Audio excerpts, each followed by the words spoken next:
are being killed, murdered in the most horrific way. They are suffering the most horrific pain.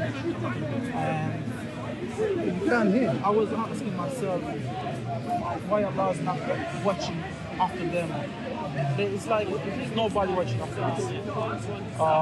Sorry, my English is not the best, but yeah. So yeah, I don't want to get into No, I understand that. Basically, with regards to your question, it's important for me, for you, the Muslims in general, to learn our religion. Because there is one area of the religion, if we were to have the correct belief in it, alhamdulillah, would address, the problems that you found within yourself, and that the shaitan utilized to try and lure you and call you to disbelief in Allah, protect you and protect me and all of the Muslims. That is belief in the divine decree. We believe in the divine decree, the qadr, that Allah Azza wa Jalla subhanahu wa ta'ala, everything that occurs, it occurs according to the divine decree of Allah.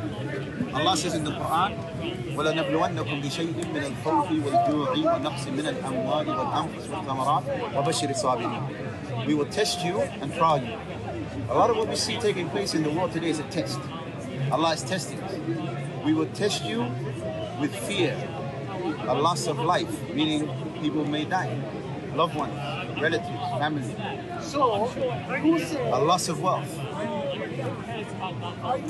Be patient and give glad tidings to the patient. With regards to the children, like I mentioned to the brother who asked the question earlier, any Muslim that sees what is taking place with Syria, his heart should cry. Not just any child that dies, whether the child is a Muslim or a non-Muslim, we feel sorrow. When we see non-Muslim children, if they are killed, like what, for example, occurred with the barbaric attacks that took place on 7/7 in London, our heart is saddened.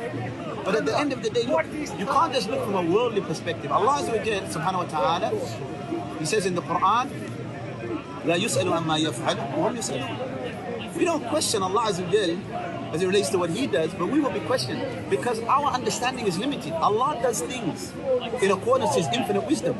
Those children that die in this world, the correct position, الَّذِي أَدِينَ اللَّهَ بِهِ, is that the children who die, they're going to paradise. And that's eternal bliss. I would prefer eternal bliss in Jannah and some small difficulty in this world, rather than those who enjoy this world and they live in luxury, but in the hereafter they're going to the hellfire forever. So you see, it's important, brother, that you learn your religion. Learn your religion with the people of the Sunnah. People who are going to base their positions based upon Quran. Allah said, the Prophet ﷺ said, and how it was understood by the companions of the Messenger of Allah ﷺ. So yes, no doubt, this what takes place in brief, and I can have more detail, and I could, explain how, irada is irada kawniyya and irada shar'iyya, but I want to simplify it as much as possible. I think that was enough, right? That at the end of the day, Allah tests us and trials us. One of the wisdoms, when we see poor people, if everyone was rich, you wouldn't be able to give charity. If people weren't suffering, you wouldn't see who are those who are going to aid the oppressed. So there are wisdoms and there are things that we don't know, we cannot see. But at the end of the day, as it relates specifically to the children, that alhamdulillah, the children who die, they're going to paradise forever. And if you believe in paradise, alhamdulillah, that what is taking place in the world, it should never cause you to have doubt in the existence of Allah subhanahu wa ta'ala. Right? But rather, that's something that's based upon certainty, and it can never be open up for doubt. Okay? Yeah, okay, brother? But one more question. Okay, yes. This is the last one. Yes. Let's say in time of war, when people are dying, and children, kids, they are just grown up without parents, without house, without relatives, just alone. Most likely these people, these children grow up with no education. Yes. Which learn to quite bad life. They start to I understand what you're saying. Yes. No. Or to drugs because they have no education. Yes. In my opinion, they have no fault. No what? There's no fault. It's no fault of them? Yeah. But at the end of the day, Allah Azza wa Jalla says in the Quran, وَمَن يَتَّقِ اللَّهَ يَجْعَلْ لَهُ مَخْرَجًا. Whoever fears Allah, Allah will give them a way out. If you look at the prophets, some of the prophets, Ibrahim, he was thrown into the fire. If you look at Prophet Muhammad sallallahu alaihi wasallam, when he was praying at the Kaaba in Mecca, he was being strangled just because he was praying salah.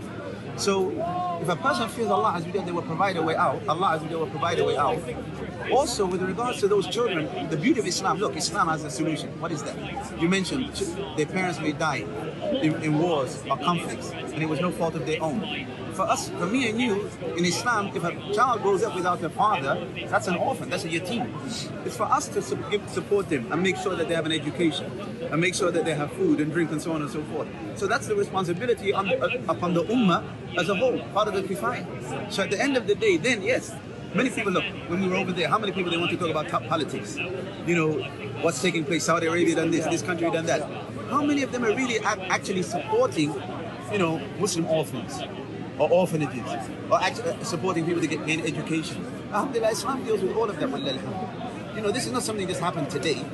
You know, people, there were conflicts and wars previously. In Islam, alhamdulillah, you find rulings and regulations for all of these types of things. But like I said, it's important that you learn. Take time to learn your religion. Take time, you know, to attend some lessons. You have lessons. What part of London do you live? No, I live in Leicester. Leicester. Yeah. Alhamdulillah, Birmingham is not too far. I don't know anyone in Leicester. But alhamdulillah, there are places, masajid, that ascribe to Ahl Sunnah, meaning Salafiyun. We're not interested in becoming, you know, the government or becoming the leader. We just want to teach people the Quran and the Sunnah with the understanding of the companions. Attend one of those masajid, inshallah, that's close to you, and sit and be patient in learning your religion. The questions you ask, they're very simple. If you have belief, even look, what the first question, it pertains to the belief in one of the pillars of Iman, which is what? Belief in Qadr, the divine decree of Allah Azza wa Jalla. You know, Qadar Allah ma sha fa'al. Allah decrees what He wills. Everything happens with the decree of Allah Azza wa Jalla. And Allah Azza wa Jalla subhanahu wa ta'ala, what He does is in accordance to His infinite wisdom. Now, and Allah Azza wa Jalla, He loves justice and He hates oppression. Allah Azza wa Jalla, when people are murdering children, Allah doesn't love it. Wal-'iyadu billah. Allah subhanahu wa ta'ala, He prohibited that and He forbid it. And it's dhulm. But humans, some human beings, they may make a choice where they disobey Allah subhanahu wa ta'ala. So they're responsible for those things. Barakallahu feekum. We don't ascribe any evil to Allah Azza wa Jalla. Naam. وَالشَّرْ لَيْسَ إِلَيْكَ. Allah yubarak feekum.